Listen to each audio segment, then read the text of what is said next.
Realtree's Midwest Whitetail is brought to you by Cabela's, Easton Arrows, Frigid Forage, Fuse, Grizzly Coolers, Hoyt, Hoyman Tree Saws, Muddy Outdoors, and Realtree. On today's video blog, I've got a couple of topics I'm going to cover. Right now, I'm kneeling in a food plot that we planted back in, I'm thinking it was about the latter part of August, roughly about a month ago. And it was drilled in with the Genesis, RTP Genesis no-till drill. And we did have some subsoil moisture when I put the seed in, but it got really dry after that. Well, 3 or 4 days ago, we got 7.5 inches of rain. So I'm going to show you what it looks like when you get 7.5 inches of rain on a food plot. Immediately everything pops and starts growing. And I wasn't too excited about top dressing this food plot with nitrogen until I knew that I actually was going to have something here. Now that I see it growing and I know this is going to produce something, I'm going to go ahead and top dress this with nitrogen. I want to talk real quick about what I'm putting on here. This is called urea. It's 4600. The 46 is how many pounds of nitrogen per 100 pounds of material.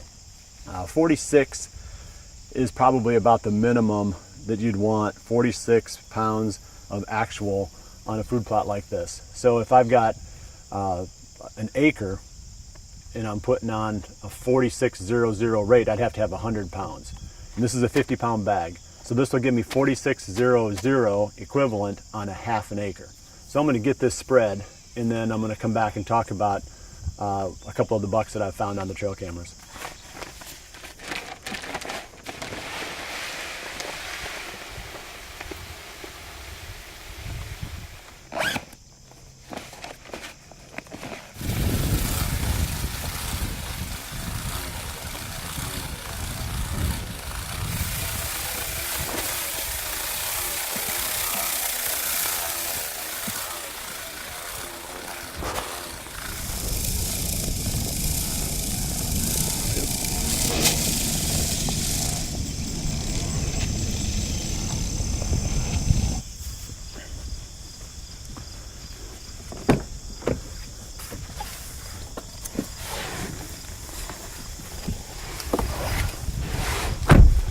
In this next segment of the Winke's blog, I'm going to talk about some of the bucks that I've been getting on my trail cameras.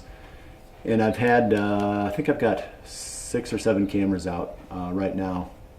And I've pulled these cards once on some and twice on some. And fortunately, I'm starting to pick up some of the bucks that I've been after. And the one that I think will be my #1 deer for this year is this buck that I've nicknamed the Old 8. And he showed up right where we thought he would. Going back a couple of episodes of the main show, I talked about this deer showing up on a certain ridge and being able to hunt him out of a tree stand that we've called Death Ridge. He's right there. I've got pictures of him on that ridge and expecting that he's going to stay there because that's where he lived last year. The cool thing about this buck is he is very old. I'm guessing that, you know, it's hard to say. He had to have been at least 6 last year.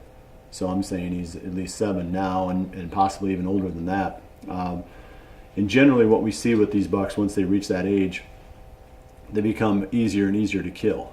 They become more daylight active. He's not a high scoring deer, but he'll be a lot of fun to hunt just because he's been around for a long time. And anytime they get that many years under their belt, you feel like you're hunting a deer that's earned his stripes. He's an old warrior, and he deserves a lot of respect. So we're going to go after the Old 8. And I'm not going to talk much about the strategy for this buck right now. I'm going to leave that for next Monday's main show, talk about next steps. But I just want to show you some pictures of this deer, talk about him a little bit. Then another one popped up, a very, very similar story. And this is a deer that, I mean, we didn't even have a name for him. We just call him the Old 10 or the Wide 10. He's old. This deer has been the same size for as long as I can remember. He's just he's a generic, nice looking, 10-pointer, but he's got that same level of attraction for me that the Old 8 has, and that's the fact that he's been here for a really long time. We've got a lot of history with this deer on trail cameras. I think we've probably filmed this buck a couple of times over the years as well. Just a cool buck to hunt.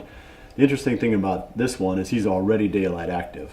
Where the old 8, I might have to do a little bit of backtracking to figure him out, but this wide 10 is already daylight active. So just wanted to bring you up to date on what I'm finding on the cameras and give you a little bit of a heads up of what I'm going to be digging into on Monday. The whole patterning process, I think, is the fascinating part about hunting these deer. You know, different challenges, different stories. You know, on my farm, I have a fair amount of control over what happens here. So for me, the fun part is trying to pick one buck and figure out how to hunt that deer. You know, how to end up taking that one deer. So you know, that's the exciting thing about these 2 bucks is now I've got a couple of targets. So check back on Monday and I'll talk some more about these 2 deer.